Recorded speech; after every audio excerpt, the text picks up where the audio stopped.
you work for the Pentagon. Yes. So I care about your assessment of whether or not you think it's a threat. And so where's the line between this is just some sky phenomenon, even if we don't know what it is, and it could be an adversary? When it's unidentified, we try to look at, is it doing anything that would demonstrate that it's potentially an advanced technology? If it is, for example, a blurry blob floating at the speed of the wind at some normal altitude, we would probably assess that's not a threat. That would be a cloud. Cloud, a balloon, yeah. That cloud looks menacing in more ways than one. It might rain. Yeah. It might rain.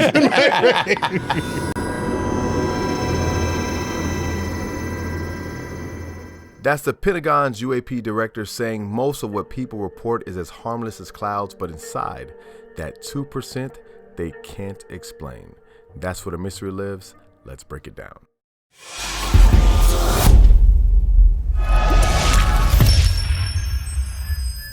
Welcome to The Glimpse, where the truth hides in the shadows of the unknown. Today, we're dissecting Neil deGrasse Tyson's interview with John Kasloski, the head of the Pentagon's UAP office.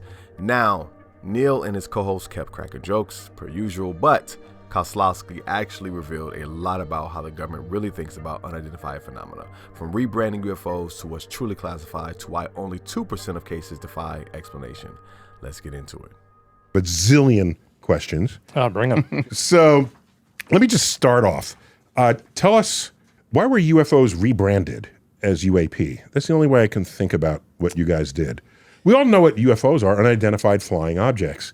And now you're still using the U, unidentified, Yep. and anomalous, that is extra, I don't know what it is. And then P is phenomenon. So what led to this need to rebrand it? Yeah, essentially the public took over the term UFO and made it synonymous with extraterrestrials. And for us in the government, that becomes problematic because the definition's sort of supposed to be in the name. Unidentified and anomalous. We don't know what it is. We need to approach it without bias. Could be any number of things, but if we just assume it's extraterrestrial, that's going to guide our investigation. Got it. So it put a little distance between you and that assumption that people make. Yes. So you were working in this broader sense while UFO existed, and you would get annoyed. You'd be in the office and start screaming at the TV when you saw somebody say UFO. Not me personally, but some of my predecessors. I heard it was you. I really heard that you went, oh, no. Okay, so an anomalous... So it's not about covering up aliens. It's about removing bias. They want scientists, not storytellers. But then comes the big misconception. What's actually classified? We are, yes. So what is an example of what would become classified information relative to non-classified? Yeah, so there's nothing inherently classified about the anomalous phenomenon. It tends to be... Because we can all see it. Exactly. Right. Yeah, and we don't know what it is, so you can't say that it's classified if you don't know what it is. We classify your ignorance. That's right. Well, I tell them that all the time with mine. But the issue is the platform it's collected on. So if we're collecting data, say, from a specific type of fighter, and it has really high fidelity sensors on it, we don't want to let the adversary know the capabilities of those sensors. So that data is classified until we can decrease the resolution perhaps, or remove the anomalous data from the sensitive part, not give away any of the capabilities, and then just focus on the scientific data. Because I think most people who think of something that would be classified, they're never thinking that maybe we classify how well we can observe something. That's exactly Or right. what the specs are of this new device that came out of some new lab that the adversaries doesn't know we can measure with that precisely, or don't even know we have such a device. And so, because people usually think it's classified because we found an entire flying saucer, and that's classified, right? But most of what's classified is not that. No, it's the quality of the sensor. The quality of the data. Where we fly the platforms. You know, if we're flying in an area where we don't want the public necessarily to know about, we'll have to scrub that data a little bit before we share it with the public. And that makes sense. I don't completely buy it, but I get it. If your fighter jet radar can track a tic-tac at Mach speeds, the last thing you want is an adversary knowing the specs.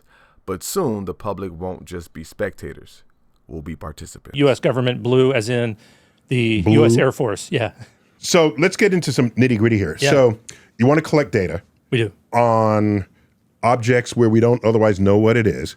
You have a clearinghouse for this data? What do you do? You pour over it? What do you do?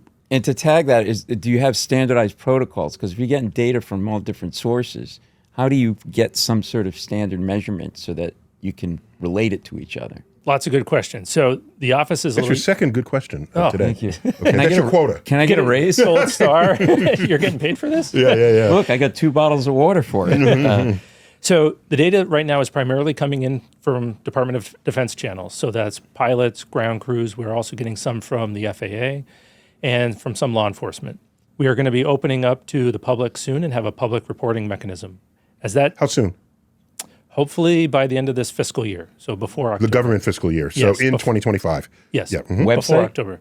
It'll be based on a website, and we can circle back to that in a minute. But the data comes into our office. Right now, it's primarily narrative data. We're going to be tying into more sensors, as we talked about, so that'll be slightly different. And by the way, if people are encouraged to use their smartphone or use some other detection device, then there'll be less narrative data that you'll be Yes. cued into.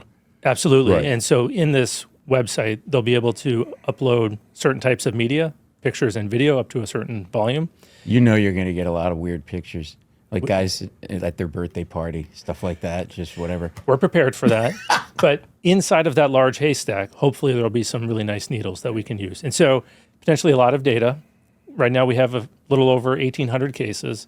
And so we're going to be investing heavily in automation, machine learning, artificial intelligence that will be able to triage, use natural language processing, look for correlations across that data, and feed into investigations.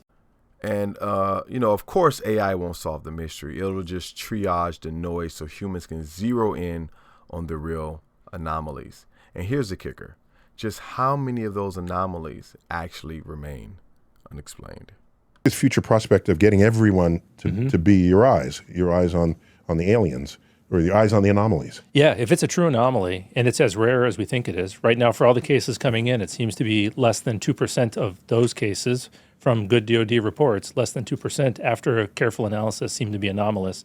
We're going to need an awful lot of help. Well, let me unpack that. So of all the reports, what you're saying is 98% are explainable, apparently not by the person who made the report, because otherwise they wouldn't have reported it. After careful analysis. Like my fellow astronomers. Like, we know what weather phenomena does. We know a lot of things, clouds, Yep.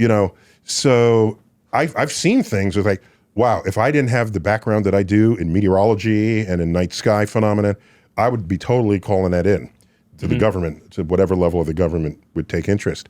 So now, given that, you say about 2% remain unexplained after all of your analysis. Yeah, so we've closed about 40% of the cases. About 57%, we don't have enough good data, scientific quality data, to do a careful analysis. But they're still open. They're still open. We are always looking for additional data. That's when he to said not corroborate. closed. That means open. Oh, is that right? Yeah, But that's what it's- not closed mean. It's a great point, though, because some people think that we just close a case when we don't have the data. See? We're always looking for more data, though.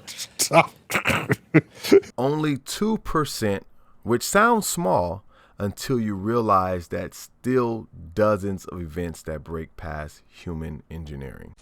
Okay, so what did we really learn today? Most sightings are balloons, drones, or clouds.